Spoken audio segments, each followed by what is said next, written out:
All right, good morning, everyone. We're here in the Castanet newsroom with Jim Scott, the new CEO of Kelowna's Flair Airlines. Welcome, Jim. Well, thank you very much for that. I understand you just took over at Flair and you've just moved to Kelowna. So what are your first impressions here? Well, you know, I've always liked Kelowna, and Kelowna, as we've always said, is the Vegas of the North. It's a place where you can go for great snow in the wintertime, dependable, and great sunshine in the summer. So, you know, it's very much on our radar here as being the big supplier of you know, flights into Kelowna for that reason. Right. And so we're happy to live in the Vegas of the North. Yeah. And I mean, it's an exciting time for Flair Airlines right now. The company just bought out New Leaf Travel not long ago, so you're sort of starting up as a discount air carrier in Canada. That's correct. So what's on the horizon for you guys? What are you hoping to accomplish now that you're in this new position? Well, you know, basically what it is in Canada, there is no discount carrier. And a healthy country has about 15% of its flying done in the discount market. So Canada needs it, we're going to occupy it, and we're going to come in by offering lower fares, but we're going to be a premium discount carrier in the sense that we have extra legroom in the front if you want it. We're going to have brand products, you know, through vendors in the cabin, and we're going to really be focused on customer service. I think in the end of the day, whether you pay a lot for a flight or a little bit for a flight, you got to be treated like friends and family. And if you look through the very successful airlines of the world, that's how they treat you, very special. So we're focused on that. Right now we're making improvements to our reservation and website because 70% of the people that we sell tickets to are millennials, and they're saying, get with it.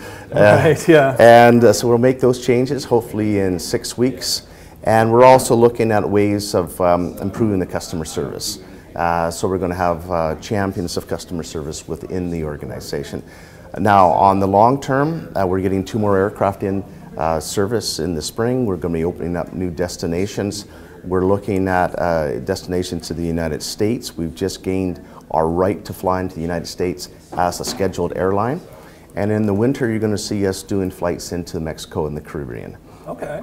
So some big plans then for the Well, you have to basically. The flow pattern for flying in Canada in the summertime is east-west or west-east. Everybody visits somebody in Canada, but then they hibernate. Right. And to get them out of hibernation, it either has to be a business trip, a sick or dying relative, right, or they're going southbound. Yeah. So we have to follow the people.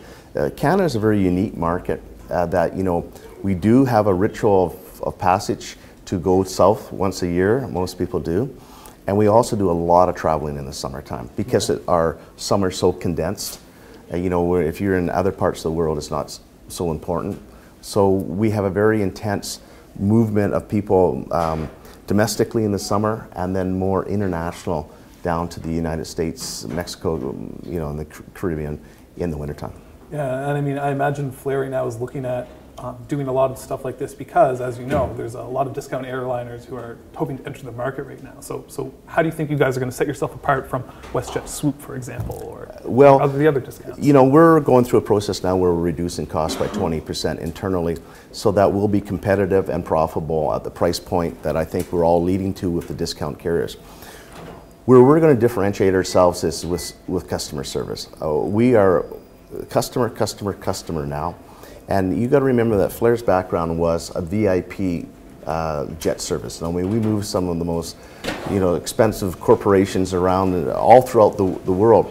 So we have very good customer service from inside the cabin. Right. And we're just going to emphasize on that. And what you're going to see is that, you know, airlines that are not experienced in really defining that customer experience are going to find us in the dominant position come the summertime. Yeah, I mean, obviously a company like WestJet has a pretty long history, and moving into this market, they're probably going to be saying a lot of the same things. Do you think that customer focus is enough for you guys to kind of beat out these guys, or is there other stuff you're going to be looking at doing? Well, firstly, we're looking at price point. We'll fill airplanes, and if other people want to come into the market at those price points, they'll also fill the airplanes. Right. You got to remember that the demand for customers in this marketplace is about 10 million passenger trips per year. And you know, our goal is to move 1 million passengers, so it's to pick up 10% of a market. Right. If somebody wants to come into the marketplace and put additional capacity, in some ways it actually helps the more, it's like going to a mall where there's only one store. That store owner says, I don't have to compete against any other people, Right. but nobody comes. Right? Right. So one of the issues that we have when we go to the smaller markets is that if there's not this excitement where people are coming and going and flights are moving, people just kind of think, it's a ghost town, right? Right. So you can really fire up a town by having more than one carrier come into it. You know, the word of mouth. And so we're not concerned about competition. In fact, if anything, Canada needs a lot more capacity in the discount market right now. And the reason is that, coming to Kelowna, people should be coming up here for the weekend, just to go skiing. And people in Kelowna should be going down the coast to see a show or something down there. We don't have that right now. We have more of it's too expensive, so people have not really considered their options in flying. So yeah, no, we welcome to have a lot more activity at our level, which is the discount market level. Yeah, I mean, I know pretty much anyone who's ever been to Europe has looked at the flights there, the cost of them, and looked at the flights here and kind of wondered what the heck's going on, right? Yeah, so actually to have some people come in and help stimulate this whole industry, because it's for all intents and purposes, it's just disappeared. People don't fly on a discount airline in Canada for the last 10 years. They don't even know what it's about. Yeah. There's no excitement. I can go to Kelowna now and go skiing, leave on a Friday and come back on a Sunday, and I can justify that because of the costs, right? I'm assuming that this is something that you're fairly passionate about because you were one of the founders of Jetline, right? Yeah. A couple of years ago. So tell me about your decision to start that company and your subsequent decision to move over to Flair. Well, I think when we look at the marketplace and we looked at it was abandoned, that there was 10 million passenger trips per year that weren't being exercised in Canada, and that a discount carrier could do that. That's 60 jets, and with a growth in the economy, it could be 100 jets. So it was a missing part of Canadian society. I mean, everywhere I fly in Europe and Asia, I can go somewhere at a really low price. I come back to my home country. Yeah. I can't. So I'm prepared to get the movement started.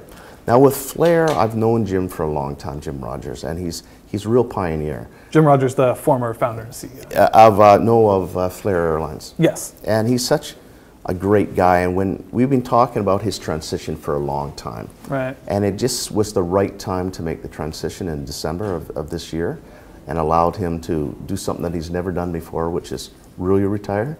The dream of everyone.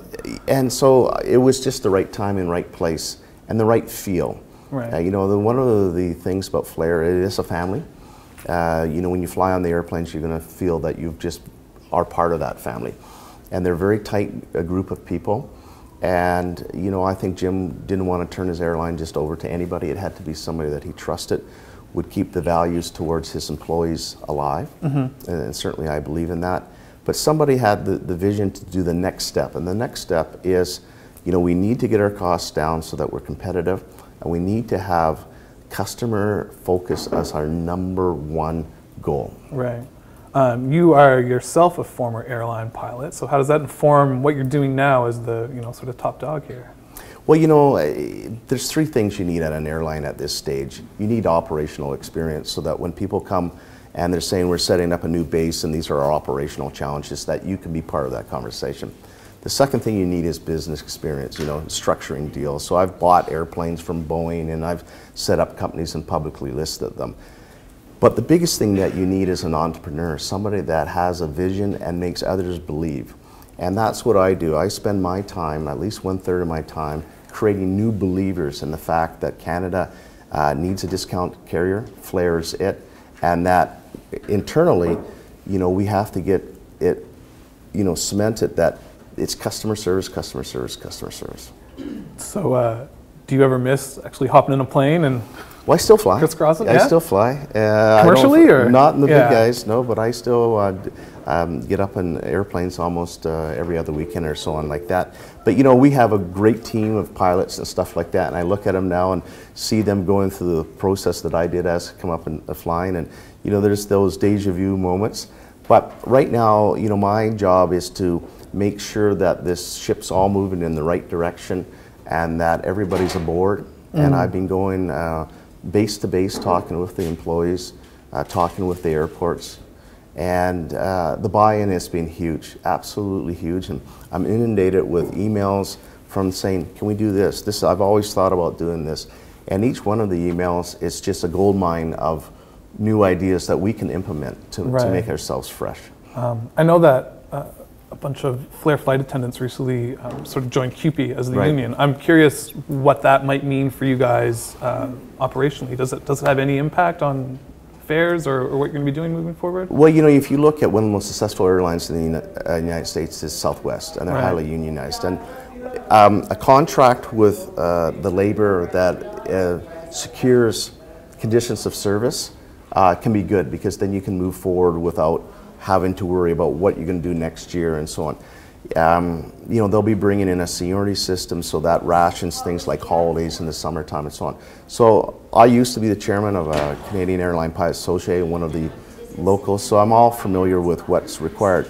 But whether it be a union or not, what we need is defined conditions of service, fair arbitration process, and a division of personal and work time. And I think whether it's achieved through an internal association that we create or through a more formal and structured program through a union, that's fine. All we need is flexibility. And so far, I understand that flexibility is not an issue. Okay, great.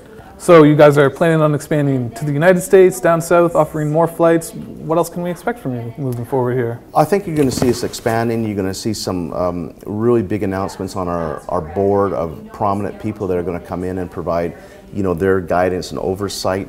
You're going to see ourselves, you know, involved with sponsors that want to put product onto the airplane. You know, very well-known sponsors. You're going to see us go into some really interesting places in the United States. And you're going to see us with the ability to go into Mexico and the Caribbean in the winter months so that we can provide that service. Can you tell us what kind of prices we're looking at for tickets down to the Caribbean? Well, you know, that's a tight market already, so we'll be slightly less. You know, where we're really highly efficient is in this market. We're about 40% below. So, you know, all the calculations show that we're about 25% on that market. Okay. So it's not as deeply discounted as the domestic market. Right. Yeah, it's just the nature of the they're already fairly competitive to those destinations. Yeah, of course. All right. Well, is there anything else that you want to talk about today, or anything else you want to? I'd just like to say, you know, that Flair Airlines is Kelowna's home airline. You know, and we're putting a lot of capacity in here. We really believe that Kelowna is a place of which people can do short trips in and short trips out. And we just really need everybody to promote our name, because one of the issues that we have is brand recognition.